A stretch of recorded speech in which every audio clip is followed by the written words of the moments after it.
Yo, Baik, Bismillahirrahmanirrahim. Assalamualaikum warahmatullahi wabarakatuh. Waalaikumsalam. Waalaikumsalam warahmatullahi wabarakatuh. Alhamdulillahirrabbilalamin. Puji syukur kehadirat Allah Subhanahu wa Ta'ala, Tuhan Yang Maha Esa, yang mana pada kesempatan sore hari ini kita masih diberikan kesehatan yang paling utama, sehingga kita masih diperkenankan untuk saling bersilaturahmi di program Ngobrol Wirausaha yang diselenggarakan oleh Semetsi Jogja. Yang kami hormati Bapak Direktur Semetsi Jogja, yang nanti kebetulan sekali juga akan merangkap sebagai moderator pada sesi Ngobrol Wirausaha ini. Yang kami hormati Ibu Retno Sari, selaku narasumber pada sore hari ini. Beliau juga Kaprodi Bisnis Jasa Makanan di Universitas Ahmad Dahlan, sekaligus salah satu pengusaha wanita yang cukup sukses di kancah lokal maupun nasional, bahkan sudah internasional ya Bu Sari ya. Serta teman-teman yang kami hormati juga dari Semetsi Jogja, serta ini santri-santrinya maupun jamaahnya Bu Retno Sari. Selamat datang di forum Ngobrol Wirausaha yang diselenggarakan Semetsi Jogja. Semoga bermanfaat untuk kita semuanya. Selamat datang juga ini founding father kita Bapak Haryono. Selamat datang Pak. Semoga sehat selalu. Baik, pada kesempatan sore hari ini kita akan berdiskusi, ngobrol bersama dengan Ibu Retno Sari dengan tema lokalitas pangan sebagai bentuk nasionalisme dalam perekonomian. Nanti bagi yang akan bertanya bisa via chat, supaya nanti tidak terlalu lama waktunya. Untuk moderator sore hari ini adalah Bapak Dr. Dudi Rosmara, selaku Direktur Semetsi. Beliau juga salah satu dosen pengajar di Fakultas Pascasarjana Universitas Gadjah Mada. Baik, untuk mempersingkat waktu, diskusi sore hari ini akan kita mulai kepada Bapak Dr. Dudi Rosmara selaku moderator. Waktu kami berikan secukupnya. Semoga Bapak. matur nuwun Mas Latif. Tes masuk nggak suaranya? Yap. Bismillahirrahmanirrahim. Assalamualaikum warahmatullahi wabarakatuh. Waalaikumsalam warahmatullahi wabarakatuh. Alhamdulillahirrabbilalamin wa bihi nasta'inu ala umuri dunya waddin. Asyhadu an la ilaha illallah wa la syarika lah wa asyhadu anna Muhammadan abduhu wa rasuluh la nabiyya ba'dah. Alhamdulillah, siang hari ini kita masih diberikan kenikmatan berupa kesehatan dan silaturahim, sehingga kita dapat ikut berpartisipasi dalam acara ngobrol wirausaha ini ya. Ini nanti santai saja mungkin. Jadi tadi sudah dijelaskan oleh Mas Latif selaku MC. Jadi hari ini kita akan kedatangan tamu istimewa ya. Ini adalah Bu Retno Sari, STP MSc. Beliau ini sangat mumpuni karena akademisi sekaligus praktisi. Jadi sudah kalau urusan jasa makanan itu sudah ilmunya sangat melangit dan membumi lah kira-kira gitu. Nah, tema hari ini kita akan membicarakan masalah, judulnya memang agak bombastis ya, nasionalisme lokalitas pangan dalam bentuk. Karena begini, saya itu kemarin beberapa tahun terakhir itu ada anak mahasiswa S1 itu, mahasiswanya Pak Haryono juga, itu saya gemes gitu. Kebetulan waktu itu ada anak Magelang gitu ya. Saya tanya, Anda dari mana Magelang? Kemudian begitu saya tanya, tahu nggak buntil? Apa itu Pak buntil? Nggak tahu itu buntil. Kemudian selondok. Nggak tahu juga selondok itu. Nah, itu anak milenial zaman sekarang itu. Terus begitu saya tanya salah satu merek brownies yang kebetulan di Magelang itu agak baru dan ngetren. Oh iya Pak, saya sering beli di sana. Dengan bangganya dia mengatakan seperti itu. Nah ini kemudian mahasiswa tersebut dalam tanda petik saya bully sampai akhir kuliah. Pokoknya semua pertanyaan saya timpakan dia sampai ya pokoknya ada sanksi. Jadi kalau Anda mengatakan pakai Twibbon tuh saya bersama UGM bela negara pret dalam artian ya artinya begini, jangan bela negara atau nasionalisme tidak hanya dipahami secara sempit, hanya sudah kita angkat senjata baris per baris ya, tapi sekarang realisasinya perang itu perang dagang ya. Saya kira perang trade war itu yang real, konkret. Jadi bagaimana siapa membeli siapa. Jadi bagaimana organisasi perdagangan tuh ya membuat aturan sesuai siapa yang duduk di situ kemudian. Nah, ini kesinilah kemudian lokalitas menjadi penentu kesejahteraan. Karena mungkin sepele ya, kita makan bakmi itu ya, tawari bakul bakmi. Niki kuning nopo putih, nopo campur. Kelihatannya sepele, tapi di balik itu kalau kita memahami kemudian apa namanya keterkaitan antara produk, kalau dalam ekonomi dikenal dengan tabel input output ya, nanti inter produk antara satu lainnya akan kelihatan sekali siapa menghidupi siapa.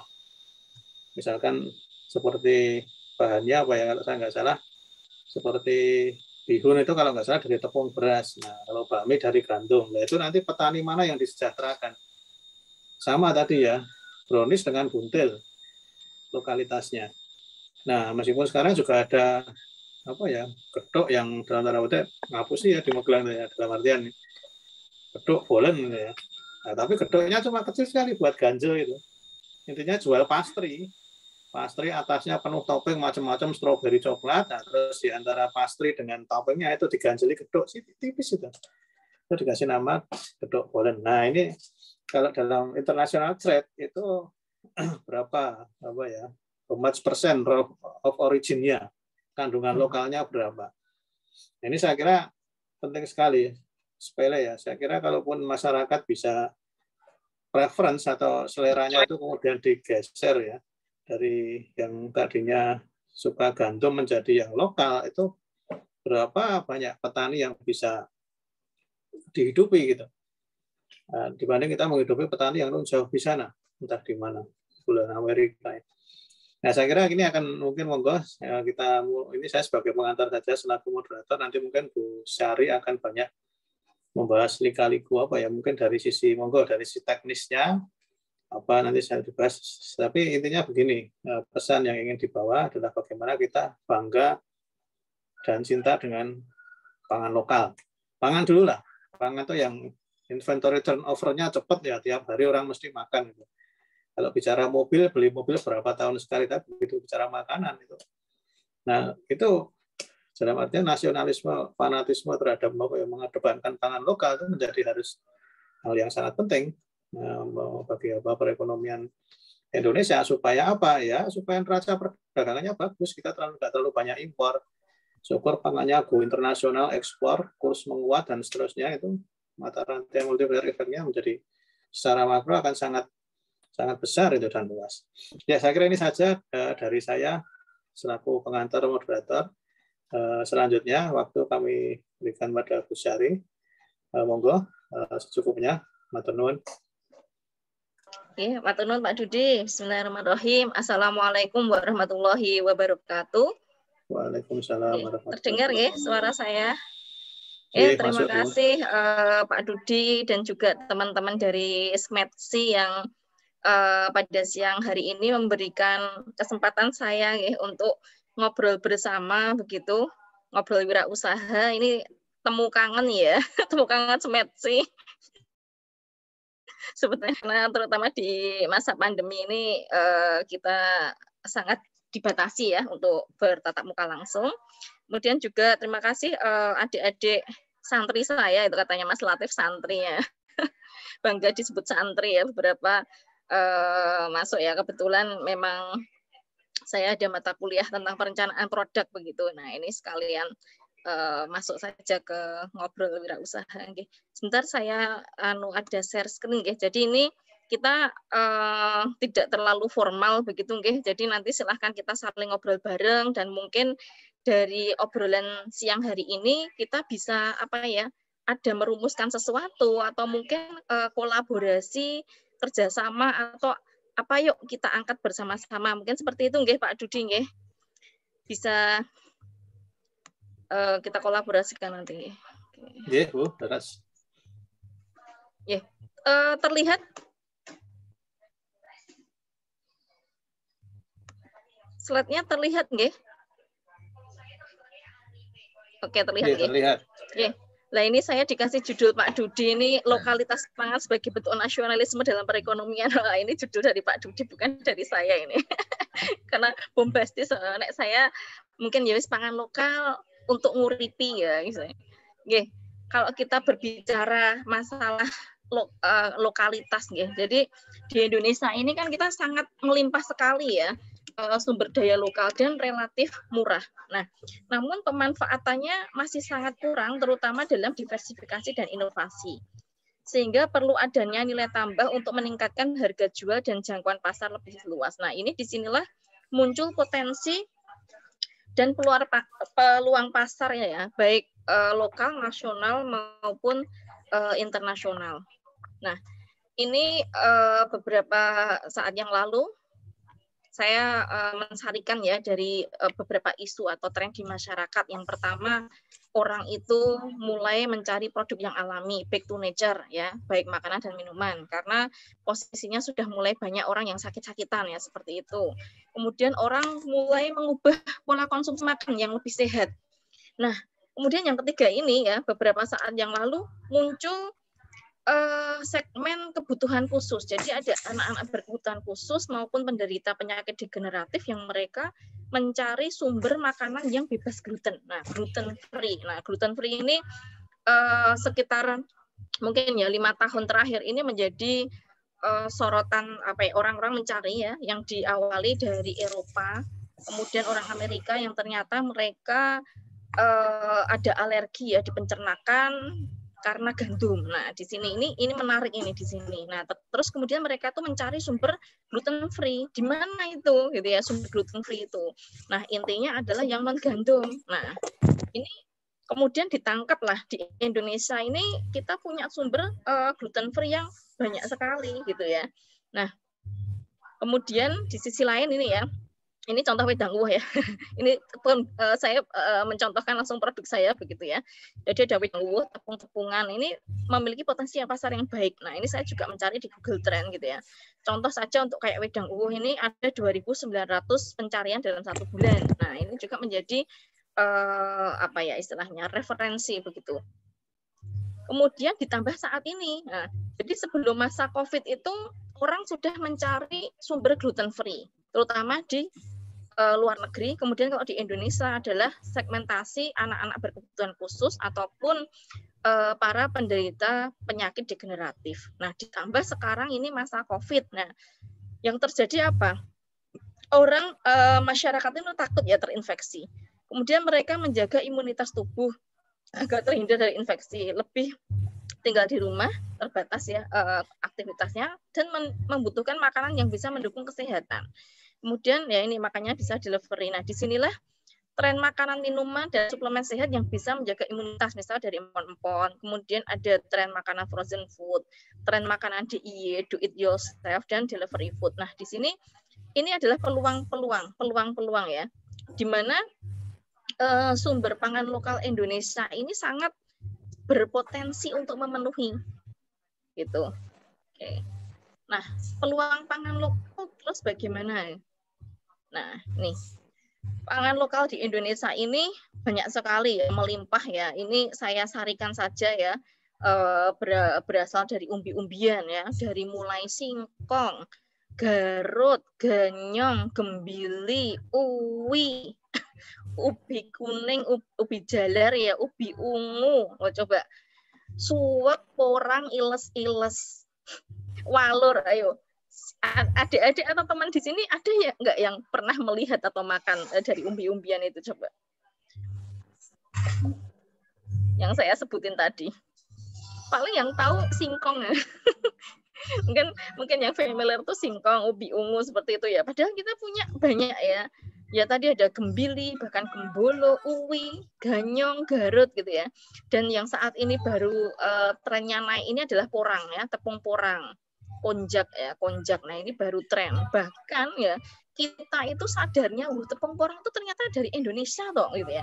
Kita tahunya itu di Jepang itu mereka ada beras shirataki, mie shirataki kan bahasanya shirataki saka Jepang gitu ya. Padahal bahan bakunya itu dari mana? Dari Indonesia. Dari apa? Dari umbi porang gitu. Nah, sedikit saya share ya. Jadi saya dapat info tapi validitasnya saya kurang tahu ya, belum, tidak di jurnal begitu ya, tapi info dari tetua gitu ya, bahwa Pak Jane itu ternyata orang Jepang itu waktu menyerang di Indonesia itu tuh mereka itu membawa pulang itu porang gitu ya. Jadi kenapa mereka tujuannya menjajah Indonesia itu ternyata salah satu yang diambil adalah porang. Itu orang Jepang. Kalau orang Belanda atau Eropa yang diambil dari Indonesia apa? Rempah-rempah. Nah, ternyata memang Allah itu memberikan potensi luar biasa ya, sumber resources yang lengkap gitu ya di Indonesia. Cuma kita aja yang mungkin nggak tahu, nggak sadar gitu ya. Nah, makanya ini generasi muda ini ayolah kita back to local food seperti itu ya. Karena era-eranya kita bangga dengan yang namanya, mohon maaf saya sebut merek, misalnya burger, sandwich, pizza begitu ya. Itu kan dari western gitu ya. Kemudian kalau sekarang baru topoki, apa itu namanya? Karena drakor ya, drakor. Jadi makanan-makanan yang akhirnya lebih merasa instagramable gitu ya, makan itu topoki misal atau ramen atau apa gitu ya, daripada makan telo misalnya seperti itu. Oke, tantangan.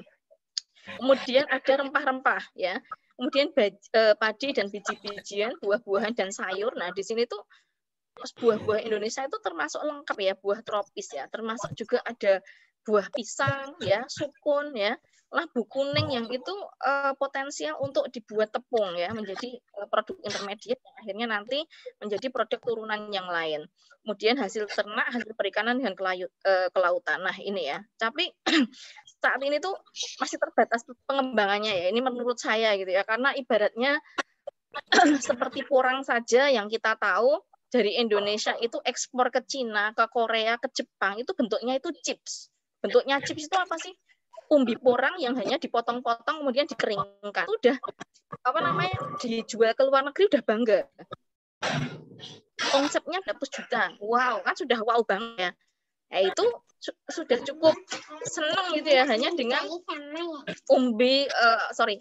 chipsnya potongan gitu loh. Sementara balik lagi ke Indonesia udah jadi mie shiratake, udah jadi beras shiratake, udah jadi kosmetik. Nah, harganya berlipat-lipat. Nah, inilah yang menjadi PR ya kita bersama ya, khususnya untuk generasi muda. Oke. Nah, mengapa pangan lokal ketersediaannya melimpah merupakan ciri khas suatu daerah, merupakan fondasi dari ketahanan pangan suatu daerah, ada potensi usaha, peluang peningkatan nilai tambah dan dapat mensejahterakan masyarakat. Jadi di sini tantangannya adalah ini masih terbatas diversifikasi dan inovasinya, masih terbatas pemasarannya. Nah, di sini ya. Nah, ini kalau misalnya mahasiswa ya atau generasi muda itu ya mau satu aja lah fokus itu, satu orang fokus di singkong, satu orang fokus di pisang, satu orang fokus di ubi ungu, insya Allah ya Indonesia ini kita bisa apa ya istilahnya benar-benar terangkat gitu ya dari potensi pangan lokalnya. Nah, bagaimana mengembangkan pangan lokal ya? Ya cari sumber daya di sekitar kita. Ya. Olah menjadi berbagai macam produk olahan ya, bisa basah, semi basah, kering. Kemudian tantangannya adalah pengemasan yang baik dan menarik, produk higienis, dapat bersaing dengan produk yang telah ada di pasaran dan memiliki izin edar. Nah, ini salah satunya izin edar atau sertifikat halal gitu ya. Sehingga pemasarannya lebih luas dan terjadi peningkatan ekonomi dan kesejahteraan masyarakat di sini. Nah, ini sebagai contoh saja ya, potensi olahan ubi ungu. Dari ubi ungu ya, ubi ungu per kilonya harganya cuma 3.000 sampai 4.000 per kilo seger gitu ya. Diolah jadi donat, diolah jadi roti tawar, diolah jadi mie, jadi ceripeng, jadi onde-onde, jadi stik. Kemudian jadi ekro, dan ini bahkan makanan bayi sereal pun dia menggunakan ubi ungu nih sekarang. Berarti kan apa ini? Dia potensinya luar biasa ubi ungu. Ya, ada kandungan antioksidannya namanya antosianin yang berwarna ungu. Akhirnya bisa diangkat untuk added value-nya, nilai tambahnya. Nah, ini baru ubi ungu gitu ya. Nah, kita padahal punya umbi-umbian berapa? Bukan lebih dari 10 ya. Nah, ini tinggal bagaimana sih kita untuk bisa mendiversifikasi ya, kemudian pasarnya kemana gitu ya. Nah, ini sebagai contoh saja ya, dari 3.000 atau 4.000 rupiah per kilo gitu ya, dijual egg roll ini ya. Egg roll ini satu pack ini 100 gram ya, dia harganya bisa 20.000, 25.000. Dijadikan mie, dijadikan ini. Lalu kan nilai jualnya lebih tinggi. Kemudian apa? Umur simpannya juga lebih lama. Jadi dari ubi ungu segar ya, dia mungkin hanya anggaplah 1 minggu sudah busuk gitu ya. Nah kemudian dibikin tepung, kemudian dibikin produk lain. Nah umur simpannya bisa lebih lama. Sebagai contoh saja ya, potensi ubi ungu. Nah kemudian ini, ya ini potensi yang rempah. Wedang uwoh. Nah ini produk saya ya kalau ini. Nah ini produk saya ya. Jadi awalnya wedang uwoh ini dijual di Imogiri, kondisinya serba seger gitu ya. Nah, waktu itu saya tergelitik ya. Ini rasanya enak, eksotis gitu ya. Tapi kok seger, kemudian rekomendasinya itu dicuci dulu gitu ya, kotor. Wah.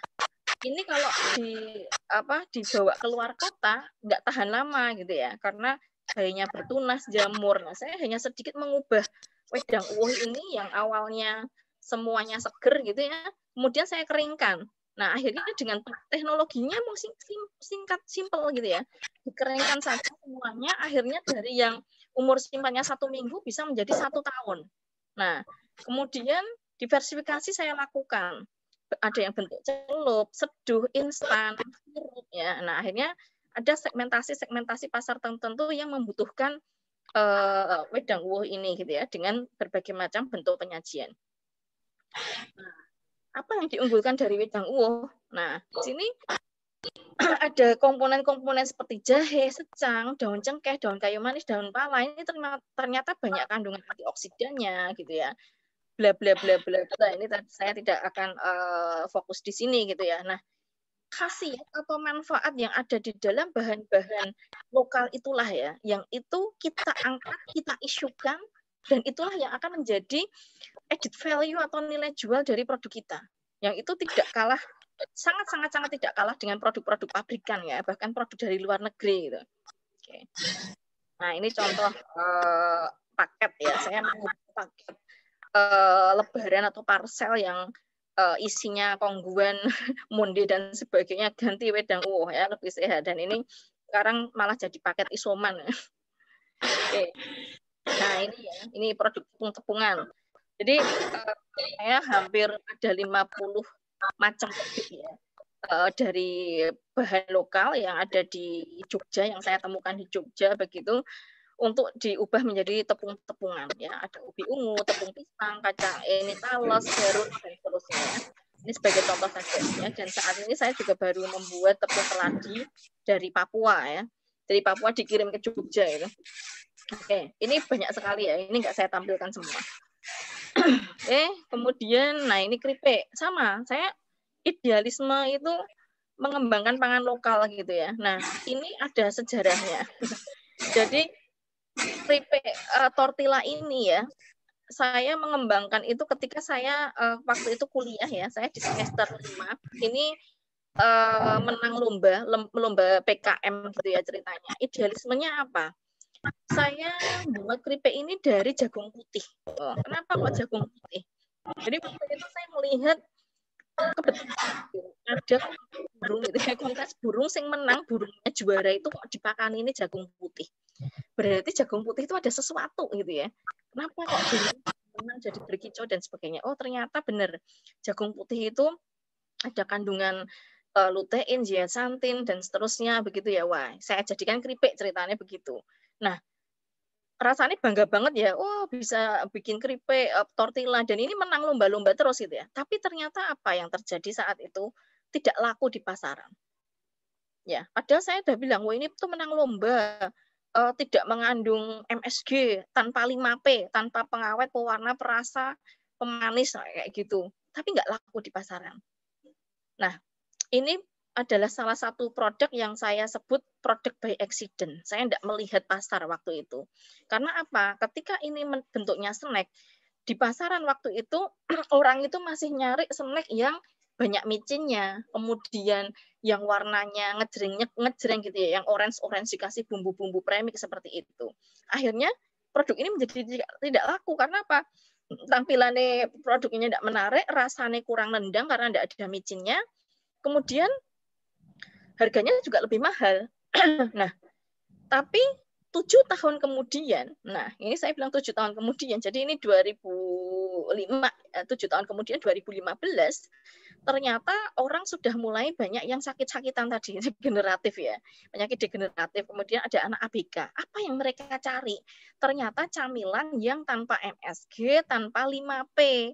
Nah, barulah produk saya itu laku, Tortilla itu laku setelah 7 tahun berikutnya. Nah, ini menarik ya Pak, menjadi sebuah pengalaman dan pembelajaran gitu ya, bahwa ternyata kita create produk pun itu harus melihat yang namanya market gitu ya. Nah, itu kita bisa driven by market atau driven by production. Nah, ternyata memang ketika market yang butuh itu akan lebih mudah daripada kita membuat something yang menurut kita itu wow gitu ya, tapi nggak laku di pasaran. Nah, makanya kita harus mencoba link and match gitu ya. Pasar itu butuh apa, kita punya apa. Nah, kita temukan, buatlah produk gitu. Oke. Lanjut. Nah, ini contoh-contoh kegiatan kami ya dalam pembuatan tepung pisang cukup sederhana. Jadi di tempat produksi saya yang hanya 4 kali 8 ya, 4 kali 12 maaf ya, 4 kali 12 ini alhamdulillah kita bisa buat beberapa macam tepung ya, dan sampai saat ini masih kami kirim keluar gitu ya, ke luar negeri maksudnya ya. Oke, nah yang dibutuhkan malah di luar negeri, di pasar lokal belum terlalu laku gitu ya, karena tadi ya ceruk pasarnya masih sedikit. Nah ini contoh, ini tempat produksi saya. Ini juga proses pembuatan wedang uwuh pun kita dengan kearifan lokal ya, memberdayakan ibu-ibu seperti itu.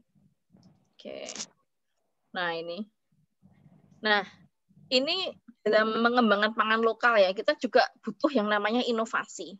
Nah, tadi ya, dari yang wedang uwuh 1 saja gitu ya, bahannya sama gitu ya, dengan bahan yang sama kita sudah bisa bikin minimal 5 produk diversifikasi, original, seduh, celup, instan, dan sirup, seperti itu. Ya, itu dari satu bahan yang sama, satu formulasi yang sama. Nah, dari kelima ini ya, bisa memiliki segmentasi sendiri. Contoh yang original, tubruk gitu ya. Nah ini gula batu biasanya orang dewasa atau yang sudah lansia gitu ya, mantap seduh. Nah kemudian sasaran yang instan, yang sirup ya ini bisa untuk yang kekinian ya, yang milenial. Kemudian kalau yang celup ya ini untuk ke premium atau mungkin di hotel seperti itu. Oke. Nah, ini contoh beberapa kali ya promosi dan pemasaran saya turun langsung gitu ya, bagaimana kita roadshow mengikuti pameran-pameran ya untuk mengenalkan gitu ya produk pangan lokal yang ada di Jogja ya pada khususnya. Nah, ini anak saya yang kecil aja dia udah bantu ini. Ini anak saya ini sejak umur 2 tahun ya dia ikut pameran gitu. Sekarang ini sudah kelas 2 SMP. Oke, nah bagaimana pangan lokal ini ada potensi untuk ke luar negeri. Nah, ini adalah contoh produk saya. Jadi tadi ya, ada ubi ungu tadi. Ubi ungu per kilo mentah harganya 3.500 sampai 4.000. Nah, kemudian saya bikin tepung ya, kalau di nasional, di lokal ini harganya per kilonya sekitar 35 sampai 40.000 per kilo tepung ubi ungu. Nah, begitu saya kirim ke Italia, ini namanya jadi Farina di Patata Dolce Viola. Farina itu tepung, di Patata Dolce Viola itu ubi ungu. Nah, indigenous Indonesia. Nah, ini. Begitu dikemas seperti ini ya, kemudian ini di Italia ya, maka harganya menjadi sekitar kalau tidak salah sekitar 36 euro ya, kalau dirupiahkan itu 650.000 rupiah. Bayangkan dari 3.000 4.000 rupiah segar, kemudian kalau di lokal itu kita jual 40.000. Nah ini di Italia itu naik dirupiahkan 650.000 per kilo ya, nyesek juga ya kalau melihat gitu. Nah ini contoh ya, potensi ya ceruk pasar yang luar biasa. Oke. Nah kemudian ini wedang uwuh ya, ternyata ini di pasar Australia cukup diminati ya karena rempah-rempah gitu ya. Nah ini saya juga 2 kali saya ada kesempatan ke Australia ya. Nah ini membawa wedang uwuh gitu. Jadi saya bakul wedang uwuh sana ya. Nah ini juga potensi pasarnya luar biasa juga ya. Ini di Australia. ya. Kemudian ini waktu saya di Jepang gitu ya, Jepang juga tertarik juga karena rempah-rempah Indonesia itu eksotis gitu ya. Cuma kalau untuk di luar negeri memang yang dicari itu low sugar ya, jadi tanpa gula atau gulanya itu rendah seperti itu. Oke, kemudian ini saya di Jeddah ya, sama di Saudi pun suka gitu ya dengan wedang uwuh gitu ya, ataupun rempah-rempah yang lain ya. Saya nggak cuma satu wedang uwuh aja ya, tapi banyak produk gitu. Oke, ini kemudian di Singapura. Nah, ini di Singapura saya pernah 2 bulan ke sana ya, dan kita penjajakan gitu ya, termasuk riset di Nanyang Politeknik. Nah, Singapura ini wedang uwuh ini berganti nama menjadi super drink.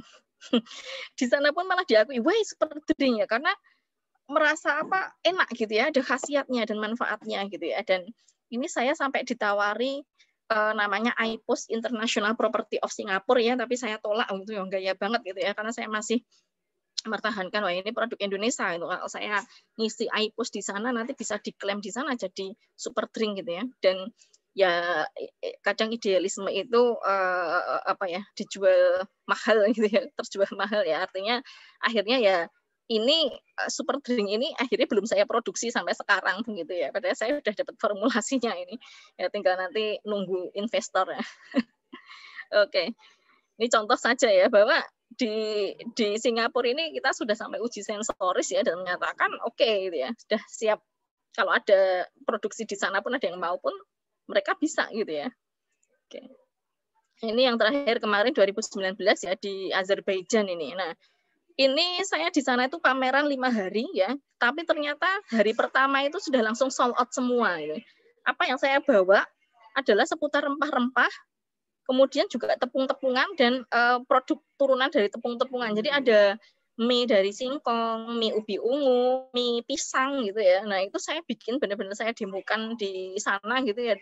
Ternyata mereka sangat tertarik gitu ya. Dan saya waktu itu bawa juga bunga telang. Nah, bunga telang ini juga menjadi primadona juga ya.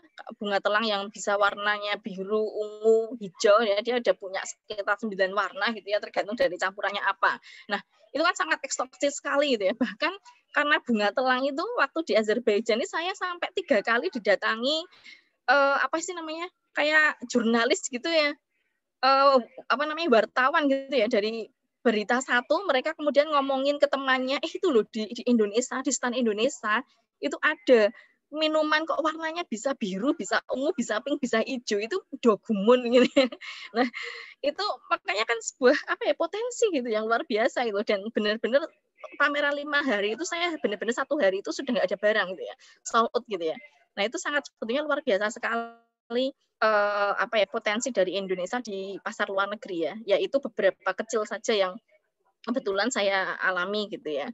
Mungkin banyak sekali yang lebih berpengalaman gitu ya. Ini saya yang masih kecil ini saya udah merasa wah eksotis, dan bersyukur banget ya. Berarti di Indonesia ini jadi tinggal di tik gitu ya, pemantik kalau bus ya, sajane seperti itu ya, karena kita punya potensi yang luar biasa banget gitu sebetulnya. Oke. Nah ini bonus ya. Jadi kurang lebih sudah 15 tahun ya saya berkomitmen untuk pangan lokal, dan ternyata kok waktu itu diajukan dari Kabupaten Bantul lolos, kemudian di nasional lolos, dan di provinsi lolos, dan ini di nasional kemarin dapat penghargaan dari Pak Jokowi ya, Adikarya Pangan Nusantara ya, karena sebagai pelaku ketahanan pangan gitu ya. Ya ini bonus karena komitmen masih mempertahankan pangan lokal. Yeah. Oke, mungkin itu saja yang bisa saya sampaikan. Selebihnya mungkin kita bisa lebih diskusi ya untuk mengembangkan potensi dari pangan lokal ini. Yeah. Atau dulu saya kembalikan ke Pak Dudi.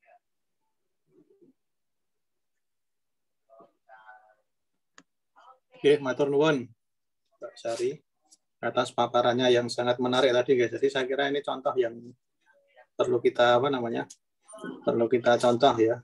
Dicontoh gimana ya? Yang perlu kita teladani. Jadi betul-betul menggali potensi pangan lokal. Ada beberapa hal yang mungkin tadi bisa saya tangkap sebelum kita diskusi. Yang pertama adalah potensi pangan lokal kita luar biasa, yang tadi disebutkan banyak sekali dari aneka umbi-umbian yang itu adalah kaya akan manfaat tadi, terutama dalam kaitannya melawan penyakit-penyakit degeneratif. Kemudian tetapi itu kemudian belum optimal untuk dikembangkan ya. Ini monggo ini tantangan kita terutama generasi muda, santri-santri ini. Nah, kemudian ada lagi permasalahan nilai tambah. Jadi kita tadi suka kalau ekspor bangga, tapi nggak taunya balik lagi ke tempat kita. Jadi nilai tambahnya tuh lari keluar. Ibarat kalau orang nelayan itu ya dijual ikan mentah, bawa es saja modalnya itu. Ya, tapi kalau mungkin bisa lebih canggih ya, mestinya kapalnya yang ke pabrik sehingga nanti turun ke ke pelabuhan itu sudah dalam bentuk kaleng ya, nilai tambahnya itu maksimal gitu. Nah, kemudian tadi ada permasalahan standar produk ya, dan saya kira mesti seperti itulah cara dalam tanda petik negara maju menjajah negara miskin itu, dia akan menggembar-gemborkan yang namanya free trade ya, semuanya adalah zero tarif, tapi kemudian mereka memberlakukan standar produk inilah. Kemudian kalau standar produk kalau dibikin equivalent rate, saya pernah dulu riset dengan Kementerian Perdagangan itu bisa sampai 50%. Boleh masuk ke Uni Eropa, ke denda ini. Akumulasi semua, nggak boleh ada zat ini lah. Itu.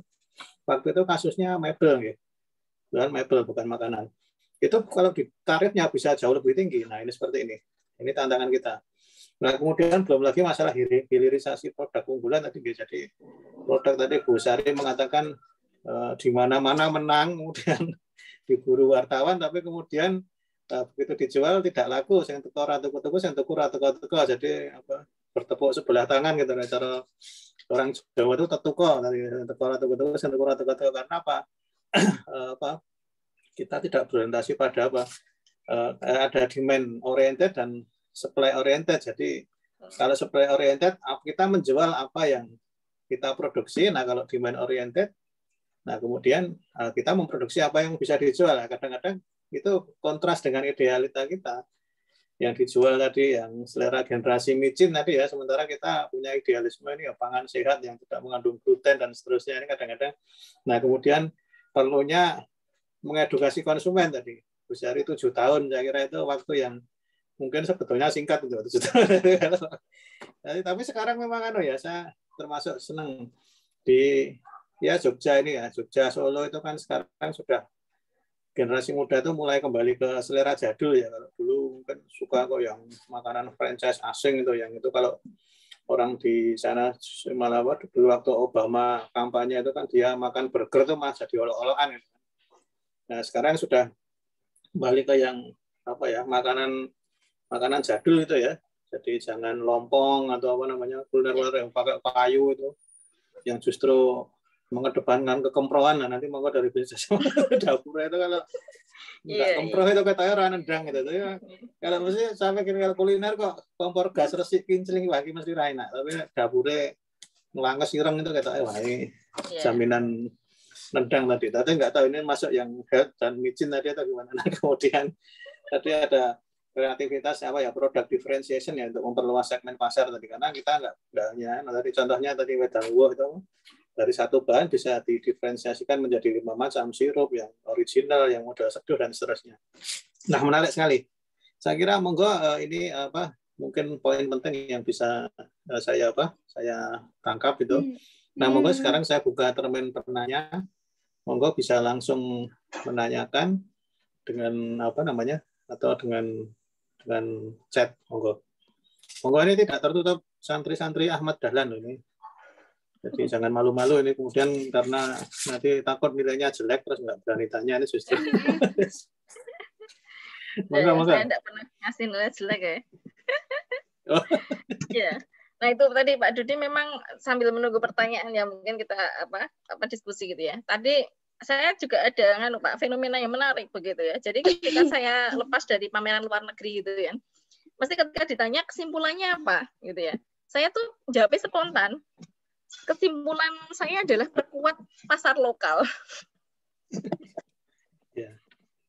Wah, itu kan kontradiktif ya. Kenapa kok perkuat pasar lokal? Ya, kalau kita bilang oke, gitu ya, seperti yang Pak Dudi tadi ya, katanya fair trade gitu ya. Tapi kan ternyata nggak seperti itu gitu ya. Artinya akhirnya kita emang harus memilih dan memilah begitu ya. Kalau memang yang kita perjuangkan misalnya 100% dan kita akan dapat 200%, oke gitu ya. Tapi kalau kita perjuangkan 100% dapatnya cuma 50, ya mending perkuat pasar lokal kan seperti itu. Nah, karena memang akhirnya apa ya Pak ya, jalur-jalur distribusi begitu ya, itu juga sangat berpengaruh. Ya, ada buyer dari Amerika, dia itu dapat bubuk ya, powder buah-buahan itu dari Thailand. Nah, padahal buahnya itu dari Indonesia. Nah, dia berpikir ketika, loh kenapa aku kok nggak dapat bubuk dari Indonesia, kan otomatis lebih murah sumber buahnya dari Indonesia. Yang terjadi adalah tetap nggak bisa, harganya tetap lebih mahal dari Indonesia daripada dari Thailand gitu ya. Padahal kan di logika loh bahan ini dari Indonesia ya, karena itu tadi banyak faktor-faktor dalam distribusi begitu ya yang akhirnya ada cost-nya kemakan di situ gitu. Saya juga waktu itu yang ke Jepang itu juga sama Pak Dudi. Jadi pernah tahu hampir deal gitu ya. Saya hitung-hitung gitu ya. Wah, nilai barangnya itu enggak sampai 50 juta. Tapi untuk ngurus dokumentasi, uji, bla bla bla bla itu 200 juta. Saya mikir toh, lah ini kalau berlangsung beberapa kali lah, cuma sekali 2 kali, kemudian produk kita anggaplah ditiru oleh mereka, ya sudah selesai kan kita. Nah ini yang apa ya? Jadi sebuah pemikiran gitu loh, bagaimana kita juga aman gitu ya, kemudian juga haki istilahnya ya, kekayaan intelektual kita juga terlindungi gitu. Nah ini kan juga jadi PR Pak, karena kebanyakan kan di Indonesia kita jual ekspor yang langgeng, istilahnya yang langgeng itu kan yang barang-barang raw material gitu ya. Kemudian balik lagi ke kita sudah finish good gitu ya. Nah itu termasuk ya kayak Starbucks itu kan sebetulnya kopi juga dari Indonesia. Dari Indonesia. Gitu ya. Seperti celana jilid dari Indonesia gitu. Di stempel di mana itu balik lagi dengan stempel aja. Nah, betul.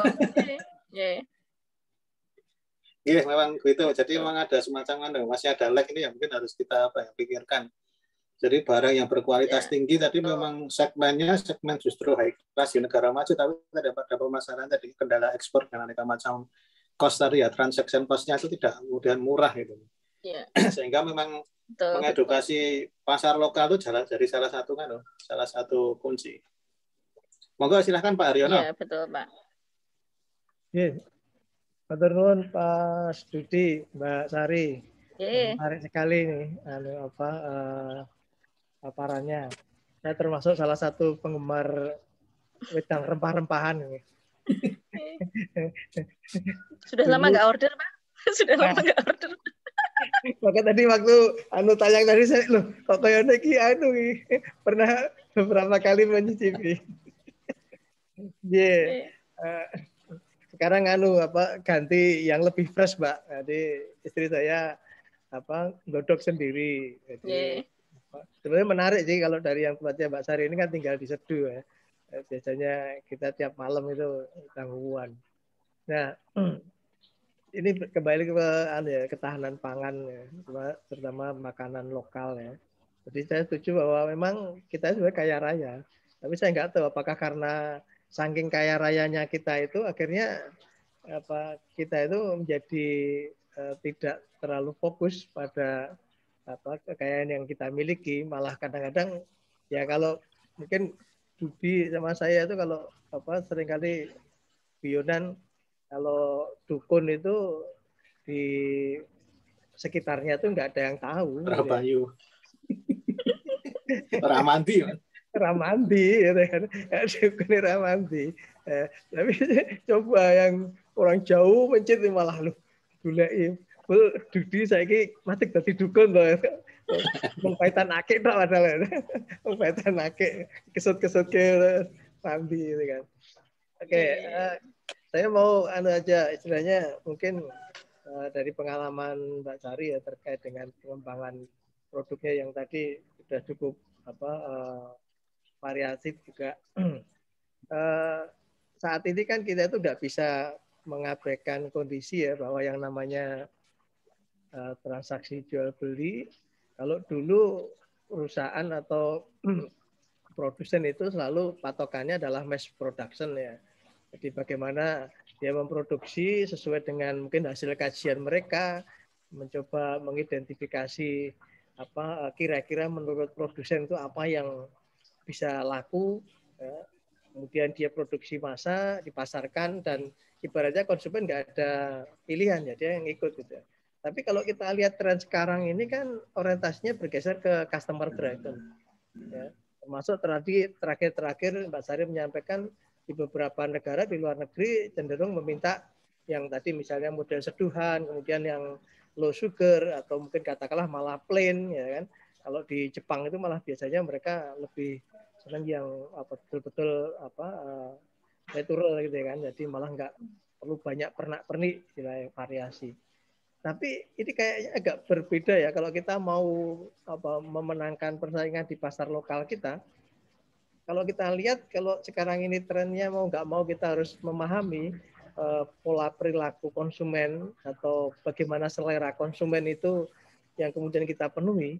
Kalau saya melihat nampaknya sekarang ini malah kalau produk lokal ingin berjaya atau paling tidak itu bisa menyentuh kalangan milenial, mau tidak mau kandungan bahan baku di produk lokalnya itu ya mungkin bisa jadi tidak 50-50, malah bisa jadi mungkin yang bahan lokalnya hanya 30 atau 70 itu toppingan macam-macam gitu kan. Ya. Jadi saya nggak tahu apakah nanti kayak kalau seperti makanan seperti misalnya donat dari umbi, anak-anak sekarang mau seneng, tapi toppingannya itu yang harus variatif. Wah, diukai mayonese atau dikai sing meleler gitu kan, sausnya macam-macam. Nah, kalau cuma plain donat dari ubinya, nah kayaknya cuman saya Dudi, kemudian mungkin di sini ya ada Pak Ir atau Pak Nur Kandi itu yang istilahnya cocok gitu kan tes kita. Karena anak-anak milenial sekarang cenderung ya mereka tertarik makanan Korea. Padahal kalau makanan Korea kalau kita lihat itu, walah itu sebetulnya nggak jauh beda dengan makanan kita. Ini jenenge digawe topoyoki walah sing tuku ngantri. Padahal di sini jadi tepung beras tadi kan ya, tepung beras. Nah, makanya tapi kalau saya coba perhatikan ya, kebetulan beberapa saat yang lalu jalan saya dari Taiwan atau mungkin dari Jepang. Mereka Taiwan Korea itu produk-produk makanan lokal yang mereka jual itu sebetulnya simpel sederhana ya. Kalau mungkin di sini kayak mochi atau kayak Yangko ya Bantul itu, tapi packagingnya bagus banget itu kan. Packagingnya itu betul-betul mewah menurut saya itu loh. Jadi begitu kita bawa beli atau bawa pulang itu kayaknya itu menarik. Wah, begitu dibuka ya jadi mengkoyo mochi, mengkoyo Yangko gitu kan. Nah ini gimana mungkin pengalaman dari Mbak Sari selama ini di dalam paling tidak memenangkan atau mencoba memperluas pangsa pasar di pasar lokal terkait dengan mau nggak mau sekarang ya sasaran kita adalah produk-produk anak-anak muda milenial ini ya. Nah, mungkin bisa jadi saya bayangkan sekarang itu kan mau nggak mau sedikit-sedikit harus diviralkan. Nah, kira-kira wedang uwuh itu kalau mau diviralkan itu, nah, itu terobosan apa nih yang perlu dilakukan ini? Nggak tahu Mas Latif dan teman-teman yang muda-muda ini bisa kita bikin cara gimana seperti viralnya oplosan, ya, minuman oplosan itu. Ya, kalau dilihat kan minuman oplosan lebih gila lagi tadi ya. Masuk minuman dicampur dengan obat nyamuk dan orang nggak nalar tapi jadi viral itu kan. Meskipun bablas akhirnya.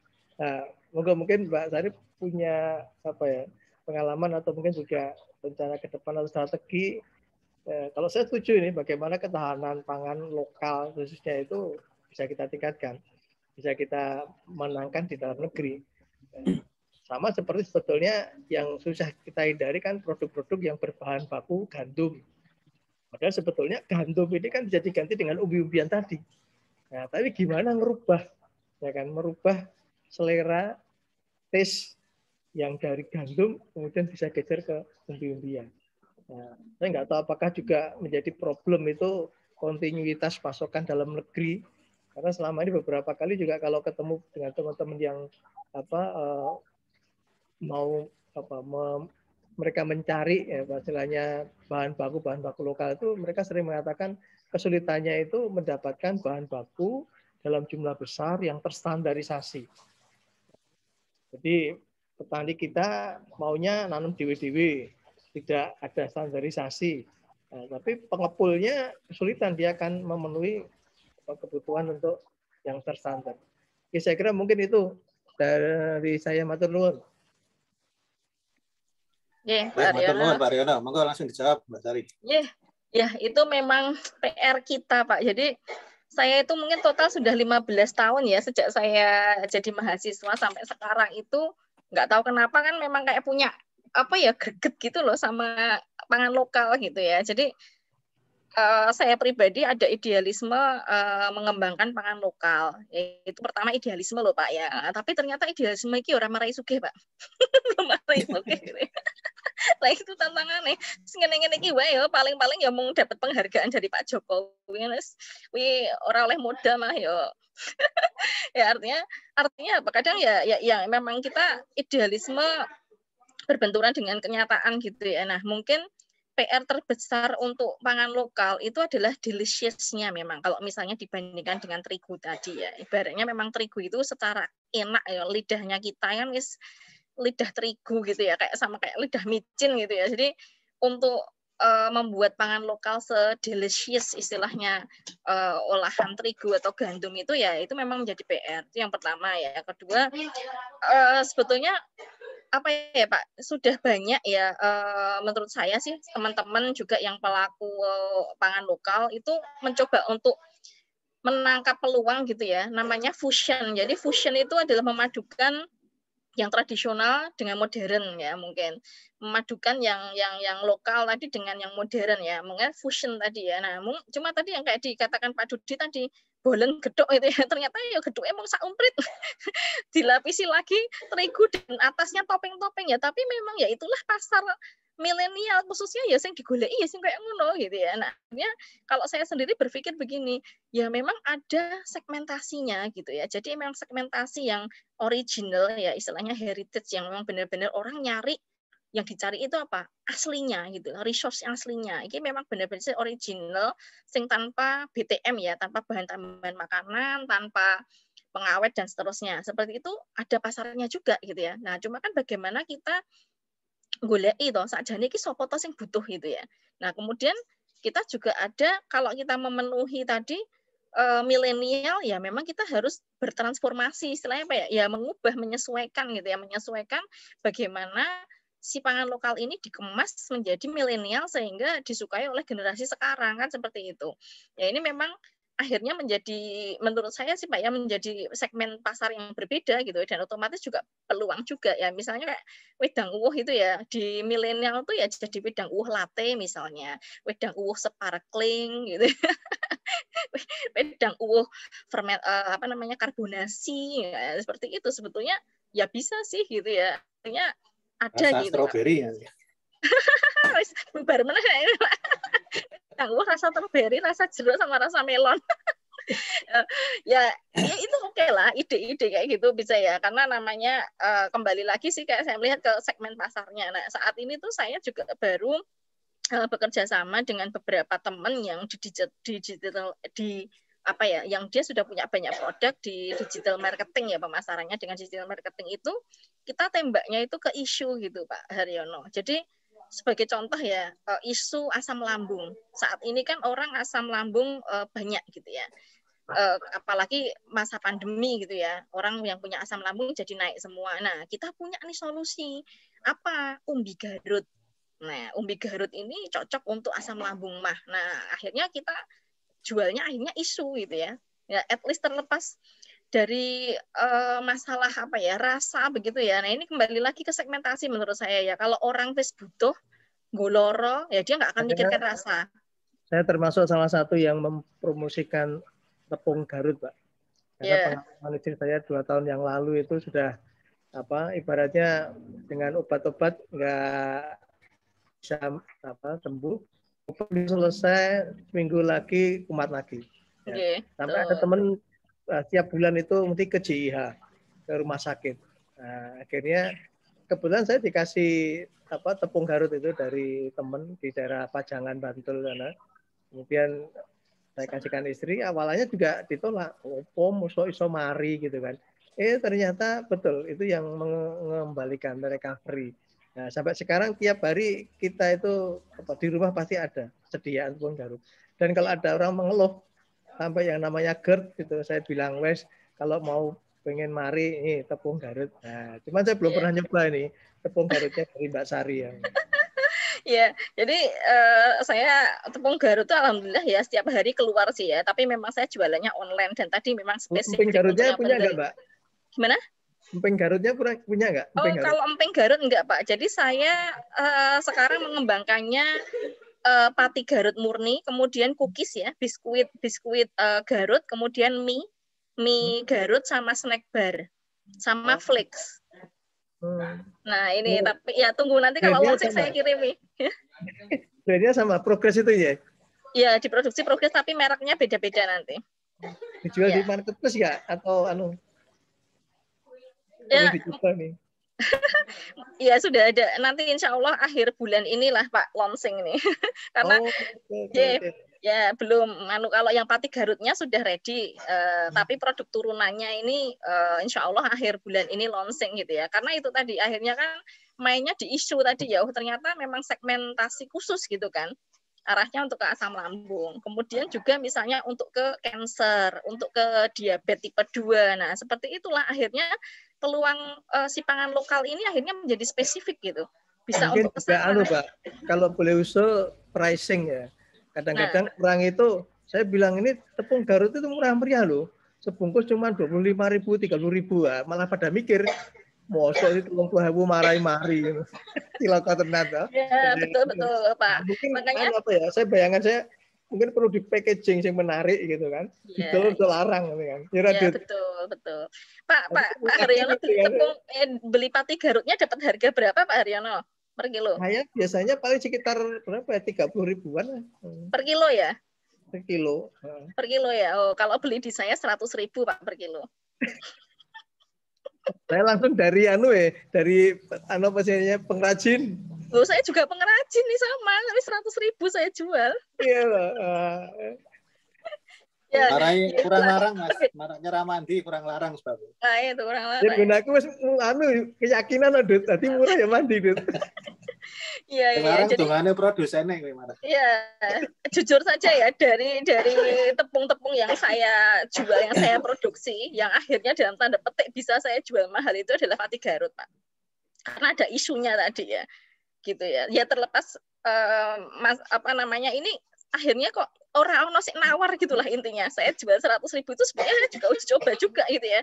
Karena memang saya jualannya online sih Pak Haryono ya online gitu ya. Jadi memang belinya cuma dibungkus pakai plastik biasa, nggak pakai label apa-apa. Tapi langsung dari pengrajinnya. Betul. Saya kenal juga itu daerah Pajangan itu namanya Busami apa ini ya. Bawa tas dewe Bang. Ya, kanca dhewe Pak. Tapi ininya mesnya beda. Tepung Garut di Panjenengan tuh masih agak merengkel-merengkel gitu enggak? Wah, saya taunya pokoknya udah jadi bubur Garut Mbak. Jadi ngerti ngomong enak karo enak. Nggih. Ya. Garut kasih gula merah, kasih kayu manis sama cengkeh. Wis. Nggih. Ya. Jadi kembali lagi Pak, sebetulnya memang akhirnya kita berpikir pangan lokal ini ya memang harus kita isukan gitu loh agar orang itu menghargai ya misalnya contoh ya misalnya loh mung tuku mosok kok mung telo kok regane larang misalnya kan kayak gitu ya peorasi gitu loh istilahnya kayak wedang uwuh itu juga harganya namanya diganti kasava jadi mahal nah itu Boti karo ST karo ST regane dikelimo nah begitu ya bisa jadi Pak betul ya masalah nama gitu loh makanya kan kita masih mental terjajah soalnya itu mentalnya belum merdeka jadi masih rumput tetangga lebih hijau itu Pak Dudi tuh saya itu wedang uwuh saya toh di Singapura itu orang nggak bisa ya bilang wedang uwuh oke akhirnya mereka menyebutnya super drink lah di Malaysia itu wedang uwuh itu dari saya di sana itu namanya itu daun emas kalau di Malaysia menemukan produk daun emas itu jane wedang uwuh itu ya saya aduh ya rada nyesek gitu ya tapi ya sudah itu saya pernah dibeli ya seperti itu gitu kan Ya itu cuma contoh juga ya masalah nama gitu ya. Terus kembali lagi tadi yang ke apa namanya masalah terigu tadi ya. Ini ada fenomena menarik juga Pak Dudi ya. Ternyata Australia itu kan penghasil gandum ya. Nah, itu 70% dari gandum di Australia itu yang konsumsi adalah orang Indonesia. Nah, orang Australia sendiri itu hanya mengkonsumsi 30%. Dan apa yang mereka konsumsi setiap hari di luar gandum, resource-nya yang gluten free tadi. Jadi ya jagung, singkong, oat ya. Kalau di sana ada oat gitu ya, ada chia seed yang model-model gluten free. Nah, seperti itu. Maka kan ya jadi peluang kita itu ada ya, tapi kan kayak bolak-balik istilahnya. Sama kayak Jepang, Bu. Jadi yang sudah punya pabriknya di Indonesia, asapnya di Indonesia, labanya aja nanti ke Jepang sana naik sepeda itu, mobil namanya. Ya itu Pak, memang fenomenanya masih seperti itu gitu ya. Dan seperti apa ya, resource-nya itu banyak sekali ya. Misalnya kayak porang gitu ya, porang itu kandungan glukomananya yang diunggulkan ya, konjak ya, orang ngertinya konjak kan dari Jepang gitu ya, padahal itu ya porang Indonesia kayak gitu. Kemudian jagung kalau jagung sih umum ya di berbagai dunia adalah. Nah, terus contoh aja tadi ya ubi ungu itu antosianinnya gitu ya. Kemudian ada ganyong ya, ganyong itu ada inulin prebiotiknya lah kayak gitu kan. Memang harus diisukan ya kalau menurut saya gitu supaya bisa ngangkat gitu. Nah, lama-lama kalau misalnya orang sansaya membutuhkan kan petani kan mau istilahnya mau menanam gitu ya. Kalau sekarang kan umbi-umbian itu kan kayaknya masih kayak dalam tanda petik belum menjadi buah budidaya gitu ya Pak Dudi. Bahkan ya waktu itu Bantul itu ngasih benih sorghum. Di Bantul ya toh. Nah, wis nanem berapa hektar gitu ya. Dan singkat cerita akhirnya nggak ada pasar. Ya udah akhirnya petani yang balik lagi ke padi. Ngapain mereka sorghum kalau nggak ada yang mau beli kan gitu akhirnya.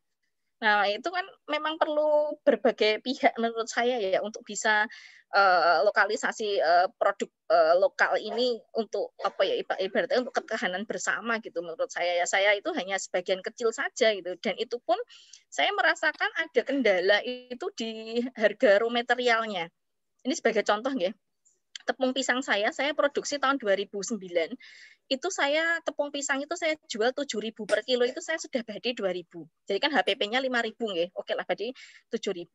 Karena waktu itu pisang uter itu enggak ono regane. Nah, begitu tahu oh ternyata pisang uter iso dienggo gawe tepung toh, bahkan iso dikirim ning luar negeri. Wah, akhirnya langsung jebret harga bahan baku itu naik.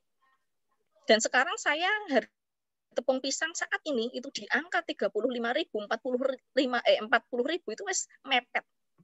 Nah, itu kan benar-benar apa ya, fenomena gitu ya. Dan ketika saya kirim waktu itu ke Italia, ya, kemudian ada order dari Inggris, kalah kita. Karena apa? Kalah sama Bangladesh. Bangladesh waktu itu masih bisa di angka 12.000 per kilo tepung pisang. Saya ora iso 12 kilo ya rugi besar, waktu itu sudah di angka 25.000. Itu tahun sekitar 2012 gitu. Nah, itu kan kembali lagi ya, ternyata di Indonesia jadi nggak stabil juga nih masalah harga gitu ya.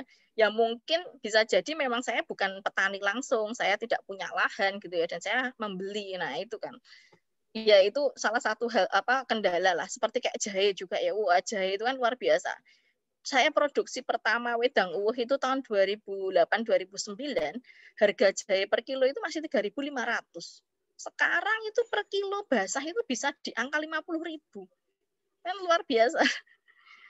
Jadi apa ya, kayak fluktuatif harga itu juga suatu apa ya istilahnya fenomena tersendiri sih dalam mengembangkan pangan lokal menurut pengalaman saya. Matur Bu Sari, jadi sangat menarik sekali menurut saya. Memang mungkin PR-nya itu ya untuk create demand. Jadi kalau dulu kita mengenal Tamiya, zaman saya kecil itu kan diciptakan demand dengan cara membuat film apa ya, Dasion Kuro lah. Mungkin kita bisa apa ya mencari logika itu, karena mohon maaf untuk masalah tes itu saya sendiri mengakui kita itu sering apa ya mungkin diajari salah dari kecil dulu. Misalkan teh hijau orang nggak gula lah, apa enak. Jadi kalau tidak manis itu orang minum. Orang nggak micin orang mangan. Ada saya ini iseng Mbak Sari kemarin 4 bulan tuh bisa iseng aja ya pandemi, daripada stres tuh saya ngurangi gula, ngurangi minyak goreng, itu bisa turun BB cukup signifikan ya, sambil 30 menit per hari olahraga itu 4 bulan bisa berapa ya, 14 kilo kemarin tuh. Dan aja. Dan itu happy, maksudnya tetap di angkringan, cuma terus yang dituku bangsane sing pepes atau sing kalau wedang ya orang gula itu ya udah dipakai itu lah, orang digoreng ini poin enak lah yo. Masalah selera itu sebetulnya bisa dibelokkan menurut saya gitu. Mungkin tidak usah harus kepepet sakit pun sebetulnya kalau kita didiatik itu memang itu bisa gitu. Jadi sampai sekarang ini saya sekarang malah justru kalau minum teh kalau ono gulanya itu malah lucu. Ya, ini 4 bulan ini bisa kan loh. Jadi lumrah ngombe teh ini bahkan yang kental ya nasdel tanpa gula itu saya sudah bisa menikmati dalam kondisi tidak panas pun. Jadi itu ini saya pribadi ya mungkin apa poin pentingnya tuh dalam 4 bulan tuh Mas bisa diubah selera itu. Nah, itu mungkin barangkali ini jadi PR penting. Jadi kita tidak hanya di supply set saja, tapi how to create demand tadi. Nah, mungkin ada lagi yang ingin memberikan masukan atau pertanyaan monggo dari santri atau monggo Pak Sony, Pak Nur atau Pak Mas Bayu. Iya, Mas. Iya, monggo Pak Sony. Assalamualaikum warahmatullahi wabarakatuh. Waalaikumsalam warahmatullahi wabarakatuh. Selamat siang buat semuanya, Mbak Sari, Pak Har, dan teman-teman semua. Menarik sekali Mbak Sari. Saya rasa untuk pangan lokal ini tantangannya memang luar biasa.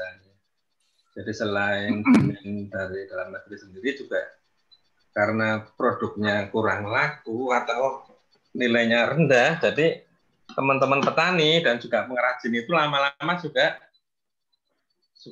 sudah meninggalkan.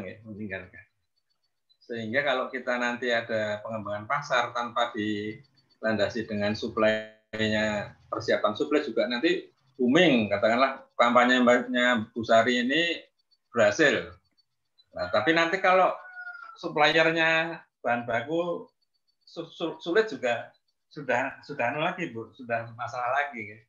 Jadi kalau dengan ibu-ibu, kelompok ibu-ibu itu kan mereka pun juga sudah jarang Bu kalau saya tanya bahan pangannya itu apa saja misalnya dengan lokal di situ, umbi-umbian, polo-polonan, polo kependem, polo kebandul, polo kesampar.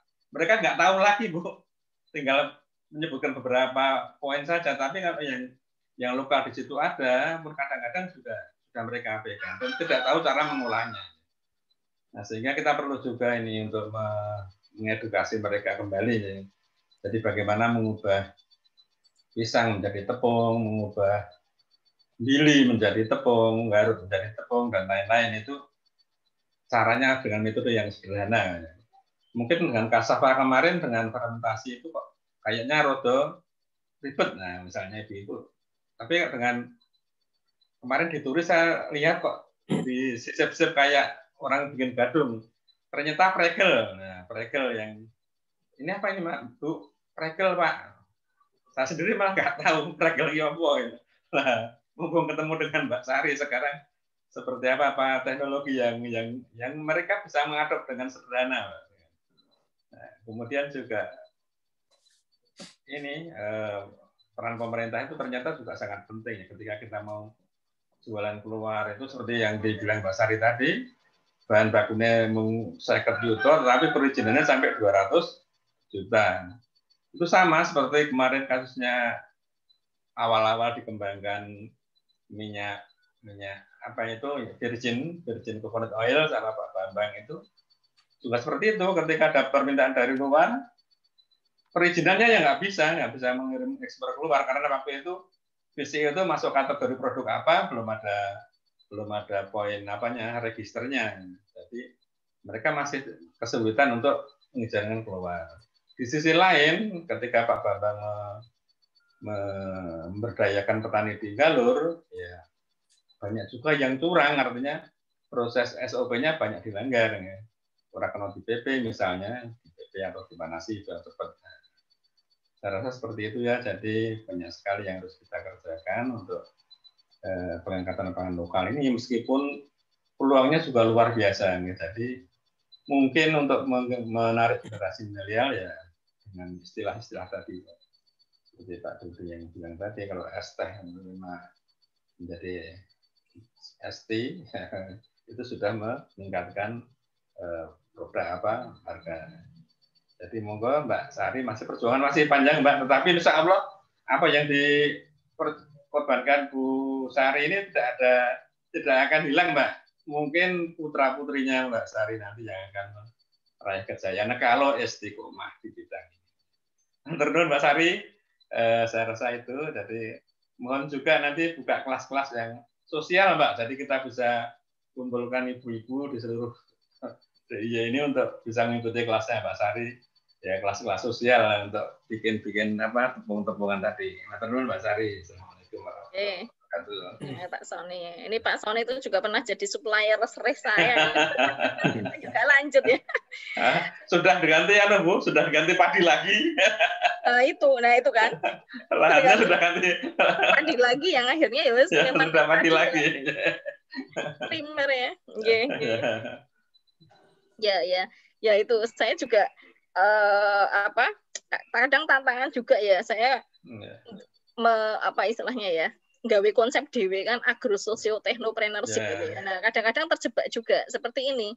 Jadi karena saya dapat banyak bahan baku dari tonggo kanan kiri gitu ya, akhirnya memang keseragaman harga tidak sesuai gitu ya. Dan kadang-kadang wis lah larang sidik rapopo gitu ya, nekoni tonggo dewe gitu ya. Ya itu ada sosialnya benar gitu ya. Tetapi ketika akhirnya dihitung-hitung HPP-nya gitu ya kadang-kadang wah yo kok yo nganu ya itu ya pengaruh juga gitu ya. Ya misalnya seperti itulah. Itu pertimbangan juga sih. Lebih ke sosopreneur-nya tadi. Makanya perhitungannya perhitungan langit.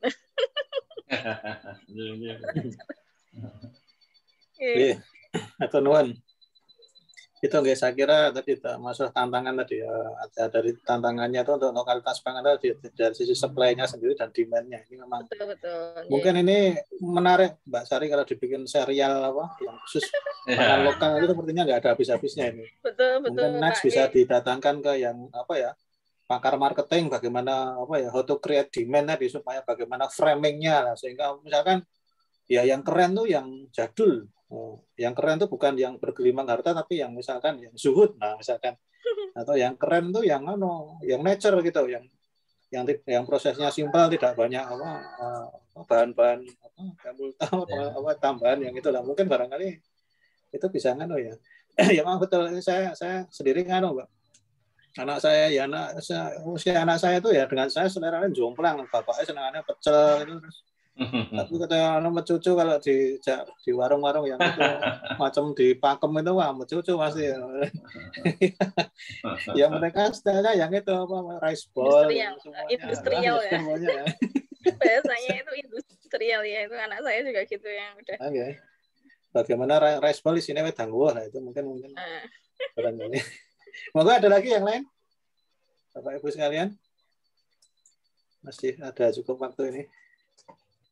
Atau santrinya Bu Sari, monggo. Ya, silakan adik-adik boleh enggak tanya ke saya, tapi tanya ke Pak Dudi juga boleh ya. Jadi di sini ini ada pakar-pakar para pendamping UMKM, pakar ekonomi ya dari UGM ini. Monggo.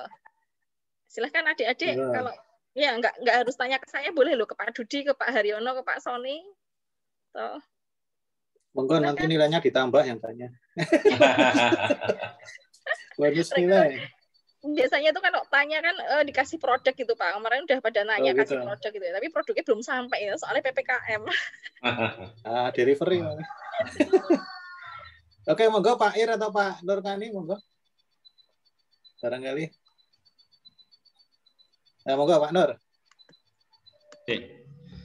Sedikit aja. Jadi gini, kalau berbicara tentang pangan lokal itu saya itu kan kemarin nyari yang namanya itu kalau tempat saya namanya bulu, saya nggak tahu kalau di tempat yang lain ya.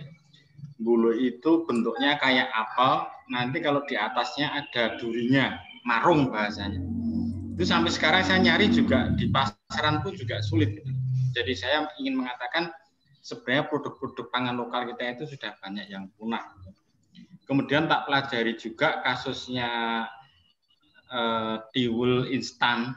Itu ternyata juga di lapangan juga nggak jalan nih.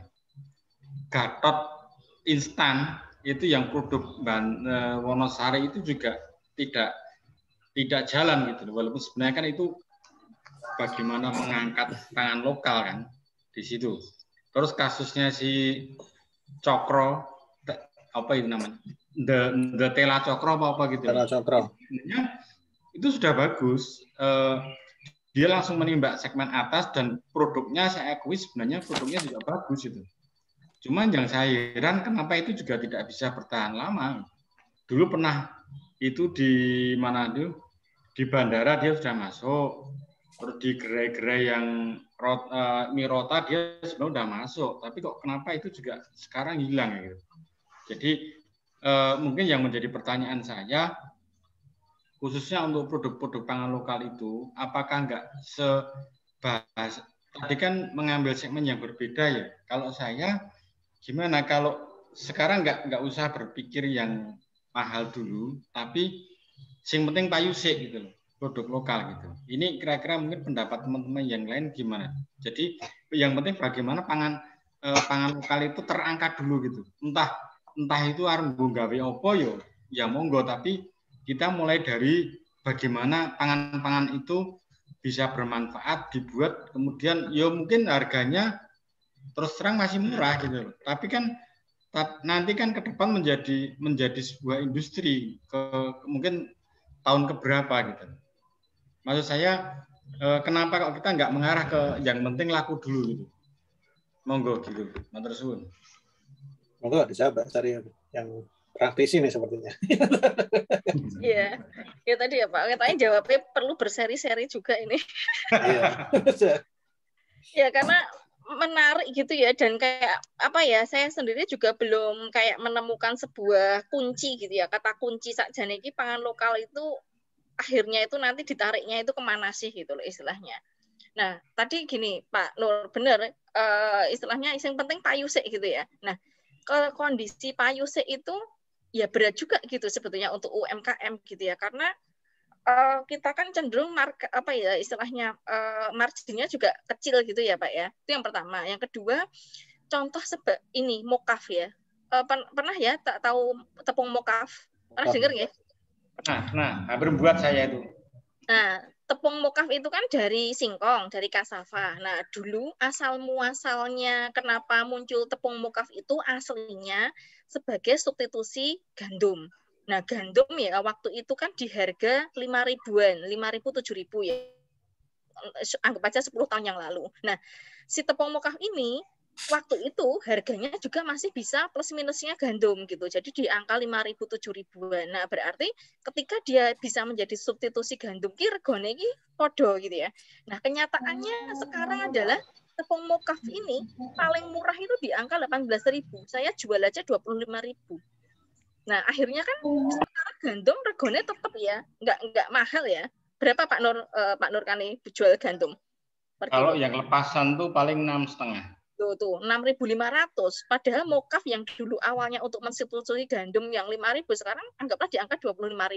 Tapi gandumnya tetap. Nah, disitulah kita sudah kalah set gitu ya untuk masalah pricing. Itu. Nah, dan itu kenyataan Pak. Sekarang tidak ada UMKM yang bisa membuat tepung mokaf di harga terigu. Nggak ada. Karena banyak faktor ya. Salah satunya adalah harga raw materialnya gitu ya. Kemudian juga operasionalnya. Tadi akhirnya kan anggap aja racucuk. Dan ketika racucuk nggak laku ya akhirnya close gitu. Nah, yang kenyataannya banyak sekali bantuan-bantuan pemerintah yang mangkrak ya. Nah, tadi kayak tiwul juga itu ya Pak ya, kayak nggak laku itu ya. Nah, kalau nggak laku itu akhirnya kembali lagi ke masalah rasa delicious-nya gitu. Kenapa mungkin jadi tidak laku? Karena tidak ada repeat order. Nah, ini menjadi PR. Kalau misalnya rasanya enak, nah maka repeat order. Nah, kan repeat order ini yang menyebabkan kita bisa bertahan untuk produksi. Gitu ya. Nah, kenyataannya mungkin sekali dua kali orang penasaran untuk membeli, wah piye to jane rasanya dan sebagainya. Nah, penasaran itu meningkatlah omset, tapi begitu mereka tidak ada repeat order kan berarti langsung amblek gitu ya. Dan selesai. Nah, itu yang menjadi PR di situ gitu. Makanya kembali lagi ke menurut saya sih ke segmentasi tadi. Kayak tepung Garut nih, udah segmennya ke asam lambung gitu ya. Orang nek wis loro, wis ora peduli lah enak apa ora enak dipangan, dituku, regane larang ya dituku. Nah, ini menjadi salah satu segmen untuk menyelamatkan dan mendapatkan pangan lokal itu. Tapi PR berikutnya adalah yaitu tadi membuat bagaimana si pangan lokal ini delicious gitu ya. Kemudian kalau kita lihat kesehatannya kan ada low kalori, low sugar, low fat, nah low price itu ya. Low price ini saya karena kan di situ gitu. Yeah, nah ini Pak, makanya ini ada dua sisi dua sisi mata uang di pangan lokal ya. Di sisi lain supaya dia bisa dinikmati oleh banyak orang, dia harus mass product, kemudian dia harganya jadi harga terjangkau gitu ya. Tapi di sisi lain untuk premium kelas ini akhirnya nanti kayak jadi value-nya beda lagi gitu. Ya mungkin Pak Dudi yang bisa menerjemahkan ya yang saya maksudkan. Jadi gini, kita mau memposisikan pangan lokal itu untuk apa? Dia akan menjadi mass product seperti nasi, seperti mie misalnya ya. Ataukah dia memang ada sesuatu value yang memang kita nek aku tuku larang pangan lokal tuh ya aku dapat value, manfaatnya juga sesuai dengan harga yang tak jual gitu loh. Nah ini positioning-nya si pangan lokal ini yang menurut saya terus terang ya belum bisa menemukan juga Pak. Jadi saya lihat pangsa pasar saya untuk pangan lokal tuh masih spesifik. Memang saya lihat ceruknya gede, tapi sing iso ada repeat ordernya itu spesifik. Satu dari luar negeri ya, yang kedua segmentasi tadi untuk orang-orang berkebutuhan khusus ya, baik anak-anak ABK ataupun orang yang punya penyakit degeneratif. Selama ini yang menurut saya yang paling stabil. Nah, lebih dari itu yang untuk mass product dan sebagainya, saya rasa belum ada gitu. Nah, ini kan makanya kan dilematisnya begitu toh Pak Nur. Kayak wedang uwah ini loh. Wedang uwah itu kita bredel fungsi-fungsinya, mungkin dijual harga tinggi mau gitu, tapi kalau selama ini wedang uwuh sing asli Imogiri regane mung 1.500 2.000 ya saya paling banter hanya bisa jual di angka 3.000-an gitu ya, diundake 5.000 wis do bengok mosok wedang uwuh regane 5.000 gitu ya. Nah, beda ketika positioning wedang uwuh itu ada di hotel. Nah, yang dibeli kan sajane dudu wedang uwuh gitu, tapi hotelnya kan. Lah, wedang uwuh di mana di Hotel Aman Jiwo itu satu gelasnya 150.000. Di Ina Garuda itu 25.000. Di Santika itu 49.000 itu wedang uwuh ya. Nah itu saya jualnya ke mereka itu sama regane 3.500. Kan nyesek banget ya. Itu kan tapi kan tempat jualnya bukan value dari produknya gitu. Nah, itu yang jadi PR Pak. Makanya saya ini saat ini baru mau riset ini ya, wedang uwuh itu sebagai anti aging gitu ya. Coba kalau misalnya wedang uwuh sebagai anti aging ini sak plastik 1.000 laku per orang. Jadi minum wedang uwuh iso awet muda.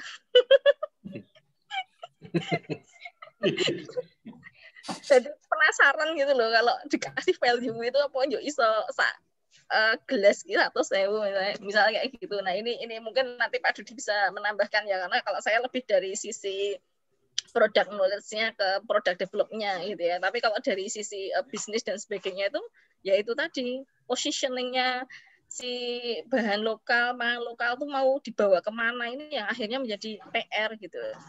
Kalau saat ini yang booming kan porang itu ya Pak Dudi ya, konjak itu ya.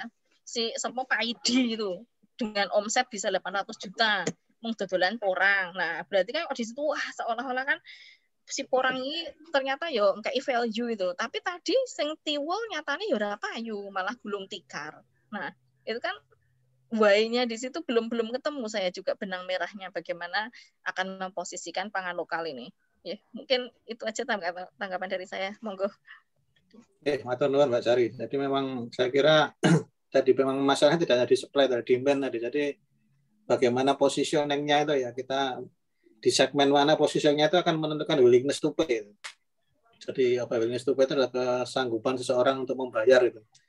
Ya ini mungkin contohnya saya nih, WTP itu mungkin yang simpel aja. WTP itu kadang-kadang kalau saya sendiri itu memang berbanding terbalik dengan jarak.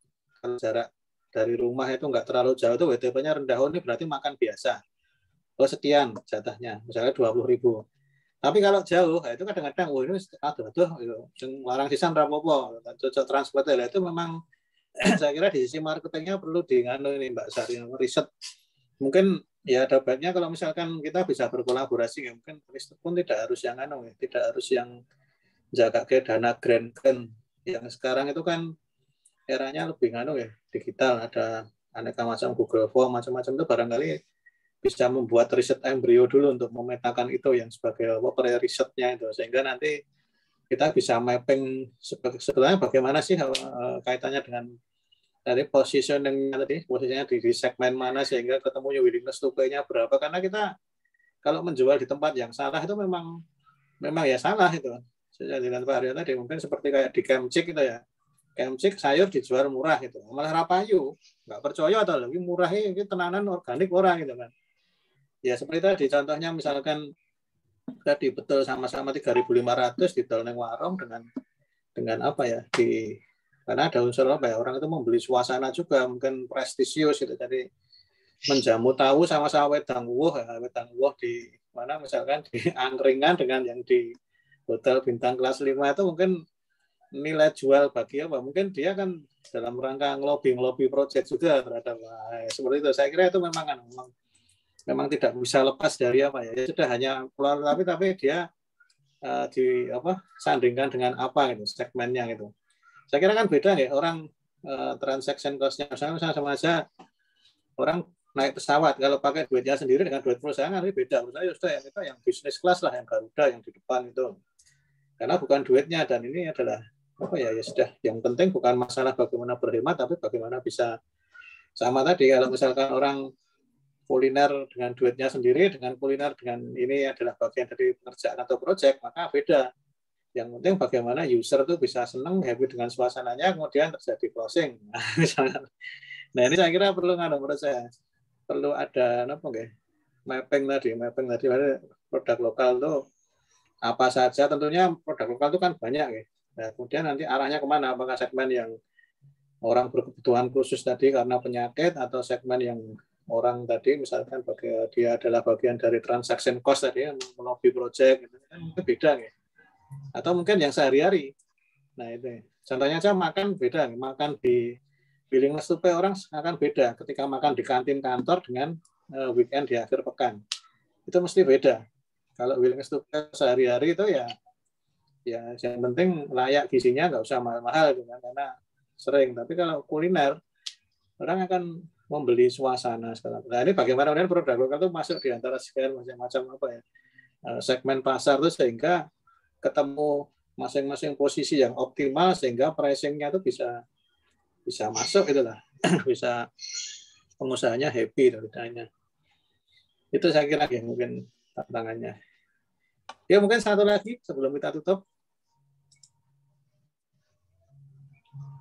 Mas Bayu, monggo silakan. Jadi Mbak Tunun, ini di sini ada orang-orang bersejarah ya, Pak Haryono yang uji skripsi saya dulu. Mas Dudi pembimbing AI, Mbak Syari ini saya kenal dulu pas saya masih di Kopma karena ketua umumnya Mas Alung dulu, Mbak. Yang sama Mbak Messi sepertinya pernah di Protepa juga. Jadi Mbak Tunun, menarik sekali yang disampaikan Mbak Syari tadi, dan setahu saya itu kan UMKM pangan di Jogja itu kan banyak sekali ya Mbak, banyak sekali yang mereka mungkin juga masing-masing punya keunikan produk dan seterusnya yang itu sebenarnya mungkin punya nilai jual yang tinggi gitu ya.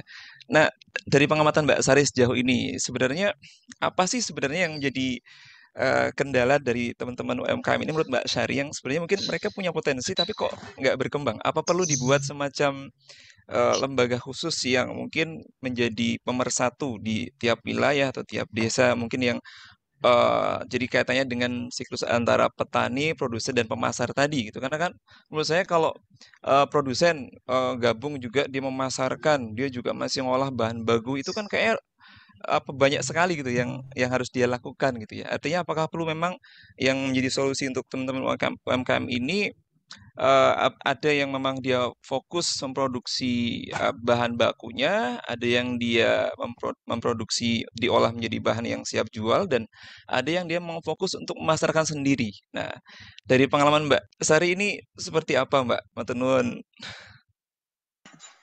Oke, Mas Bayu, wah masih ingat ya, ya Mas Sahrul Alung itu sekarang jadi Pak Lurah ya kalau nggak salah di Jakarta. Lurus. Ya kami dulu satu CV ya, CV Protepa Jogja ya. Kemudian tahun 2009 saya ganti jadi CV Progres Jogja. Oke.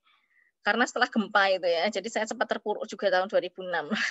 Jadi Protepa menjadi Progres. Nah, Progres itu sebetulnya singkatan dari Protepa Gres gitu ya, karena bangkit kembali setelah kena gempa. Oke, itu masa lalu. Jadi gini Mas Abayu ya, mungkin kalau menurut saya tuh melihat teman-teman di UMKM ya, saya bilang khususnya di Jogja atau mungkin di Indonesia, itu satu masalah mental. Mental kompetisi lebih tinggi daripada mental kolaborasi. Masih seperti itu. Jadi walaupun pada UMKM, tapi mental untuk berkompetisi itu lebih tinggi daripada berkolaborasi gitu ya. Itu satu. Yang kedua, mental hangabei gitu ya. Hangabei itu nek iso kabeh-kabeh digarap dhewe, ngopo digarap wong liya gitu loh. Soalnya ngopo nek digarap dhewe kabeh kan ya batine dadi nggo dhewe kabeh gitu ya. Dibagi-bagi engko batine kebagi-bagi. Nah, saya rasa dua pemikiran atau mental itulah yang menjadi penghambat ya secara kayak mental blockingnya gitu. Itu menurut saya karena akhirnya yang terjadi menjadi tidak optimal gitu ya. Kalau misalnya tadi usulnya Mas Bayu itu bagus, ada yang ibaratnya di hulu sampai hilir tuh dipetakan gitu ya. Mana yang penyedia bahan baku, misalnya mana yang intermediate gitu ya, mana yang menjadi finish good atau produk jadi, kemudian mana yang menjual atau distributor. Nah, itu kan akhirnya kan menjadi fokus ya di masing-masing bagian gitu. Dan saya rasa dengan fokus itu memang malah lebih optimal. Nah, tapi kembali lagi ke masalah tadi, mentalitasnya itu mentalitas hangabei itu tadi, itu yang pertama. Yang kedua, yang sebelumnya tadi ya, masalah tadi saya melihat iklim kolaborasinya masih minim. Jadi misalnya contoh ya, ini benar-benar real, tadi tidak saya sebutkan nama ya. Beberapa waktu yang lalu, ada event rekor muri pemecahan minum wedang uwuh ya 9.000 minum wedang uwuh ya rekor muri di Kabupaten Bantul. Nah, kalau kita lihat ya 9.000 pack ya pecah rekor itu kan produsen wedang uwuh di Bantul itu kan banyak banget tuh 100 lebih lah produsen. Nah, tapi pada kenyataannya yang dapat itu ya anggap aja lah X gitu ya. Si X itu ya orang bagi gitu ya, nggak bagi. Saya pun nggak dapat ya istilahnya. Saya tahu tapi saya nggak masalah. Dia nggak bagi, dia kerjain sendiri. Sing ya cuma minta tolong lah orang yang bisa gitu. Nah, apa yang terjadi di hari minum wedang uwuh itu. Jadi minum wedang uwuhnya kan udah dibentuk di cup gitu ya, bentuk cup-cupan gitu ya. Nah, nggak mungkin 9.000 itu dikerjain dalam satu hari, itu nggak mungkin banget. Dia butuh beberapa hari. Nah, akhirnya didandakelah atau dia alih teknologi dari sing buat Carica Wonosobo itu ya. Itu kan nganu toh apa? Dalam bentuk kemasan gitu ya, awet. Nah, itu diadop untuk wedang uwuh. Dan si produsen X itu tidak tidak ngejai produsen yang lain. Yang terjadi apa? Di hari H itu wedang uwuhe ancur-ancuran, rasane asem kabeh, wis kayak ngono kuwi ra karu-karuan. Nah, itu salah satu yang terjadi gitu. Karena apa? Dia hangabei dan dia tidak mau berkolaborasi, nggak mau berbagi gitu. Nah, ini sebagai contoh saja gitu ya. Walaupun banyak orang yang ketika itu menghubungi saya, bagaimana caranya wedang uwuh kuwi ben tetap merah, tetap enggak ini, tapi ya just tanya. Jadi artinya kan kolaborasinya sangat kurang itu. Dan misalnya sebagai contoh ya tepung gitu ya. Saya memang pernah melakukan jadi ketika dapat orderan dari Italia gitu ya. Sekian ton gitu, saya bagi gitu ya. Saya bagi ke 5 teman UMKM. Itu saya lakukan gitu ya karena saya gawe dhewe gak iso. Nah, memang satu hal kendalanya ketika SOP-nya itu tidak sama, ya hasil akhirnya pun jadi nggak sama juga gitu. Nah, itu resiko di saya ya. Jadi ketika itu contohnya real itu dari 5 sumber itu kadar air ya. Kadar air kan harusnya sekitar di bawah 10% ya, 8 atau 9. Yang terjadi saya dapat kadar air 11%, 14%, 9%, 10%. Nah, akhirnya piye carane kadar airnya jadi di bawah 10%. Akhirnya kan saya repro lagi, tapi saya dapat dari 5 resource-nya. Sakjane kan iso ya dibagi seperti itu dengan tanda bintang, syarat dan ketentuan berlaku. Jadi SOP sama dan sebagainya. Nah, kembali lagi, UMKM sing pengen membuat apa ya istilahnya apa ya, resep rahasia dapurnya dibagikan sangat jarang juga, Mas.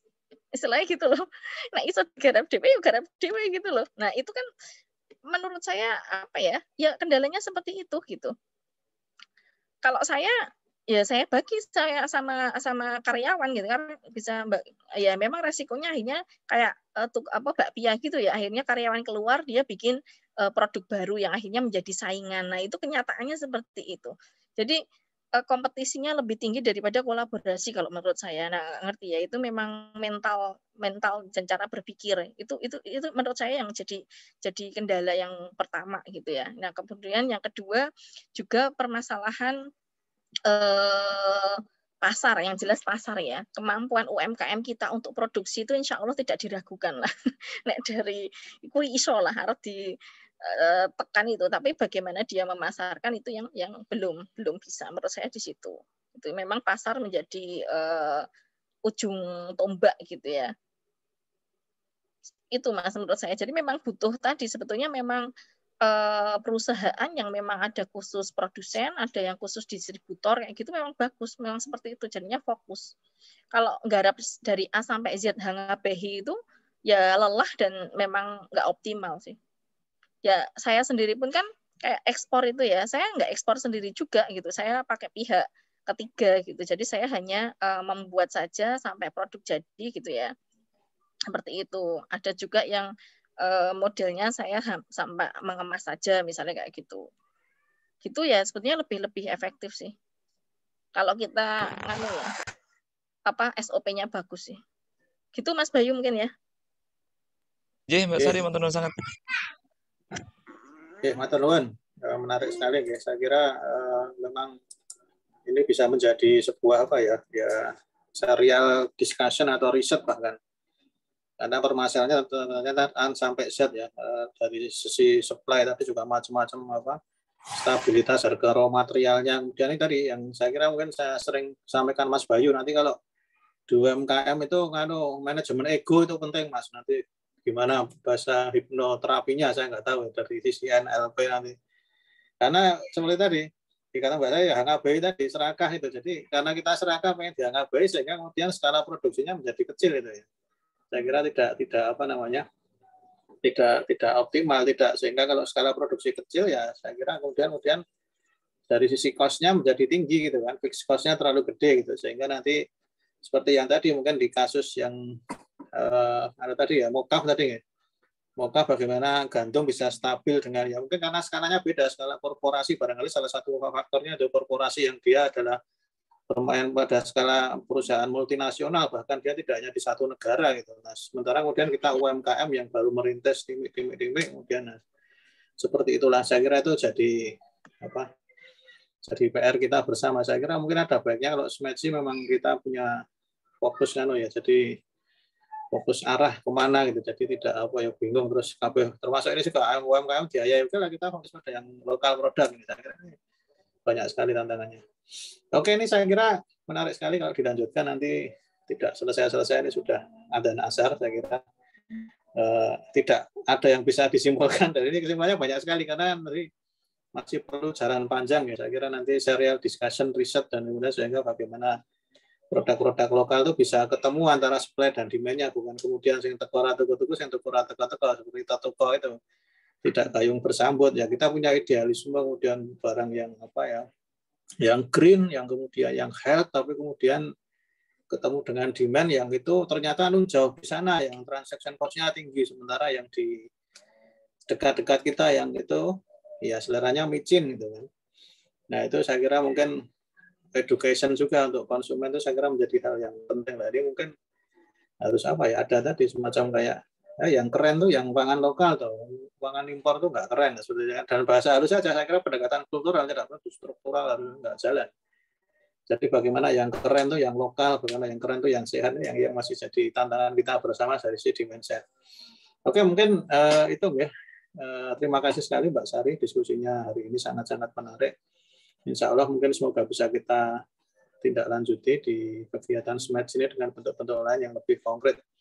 Terus terang saya mau Mbak, kalau misalkan riset itu ya kita riset mandiri aja mungkin yang dengan metode riset yang mungkin tidak terlalu expert tapi sudah mencakup profil awal, dan nanti baru kalau sudah mendalam nanti monggo diajukan grant untuk pre-riset. Saya kira memanfaatkan teknologi digital itu saya kira bisa jadi bagaimana consumer preference terhadap lokal produk, lokal pangan itu mungkin bisa nanti dengan diinisiasi dengan Google Form dulu, nanti kita cari responden yang kita stratifikasi dulu sampelnya berdasarkan apa, maksudnya gender, berdasarkan kelompok usia. Lah ini nanti akan ya deskriptif dulu nggak apa-apa, tidak perlu yang udah inferensial yang rumit itu. Tapi saya kira kalau ada sama juga seperti pasar rakyat itu ya, seperti itu saya kira itu bisa jadi salah satu. Oke, mungkin itu ya. Sebagai penutup, terima kasih sekali atas waktu yang telah diluangkan, dan Bapak Ibu sekalian dan adik-adik dari Universitas Ahmad Dahlan. Terima kasih atas waktu yang diluangkan. Semoga bermanfaat apa yang kita diskusikan sore ini, insya Allah. Kemudian saya selaku moderator, mohon maaf jika banyak kekurangan, dan saya akhiri. Assalamualaikum warahmatullahi wabarakatuh. Waktu kembalikan pada Mas Latif, matur nuwun. Baik. Terima kasih Pak Dudi. Terima kasih yang sebesar-besarnya untuk narasumber kita yang sangat luar biasa, Ibu Ratno Sari. Semoga apa yang disampaikan pada kesempatan sore hari ini bermanfaat untuk para peserta khususnya, dan semoga dicatat sebagai amal jariah Bu Sari. Mohon maaf mengganggu waktunya. Semoga sehat selalu, dan terima kasih Pak Dudi telah menjadi moderator dan memandu kita dalam berdiskusi, serta tidak lupa kami ucapkan terima kasih kepada teman-teman semuanya atas partisipasinya. Semoga sehat selalu. Nantikan diskusi ngobrol wirausaha selanjutnya. Insya Allah nanti pekan depan akan kita agendakan lagi.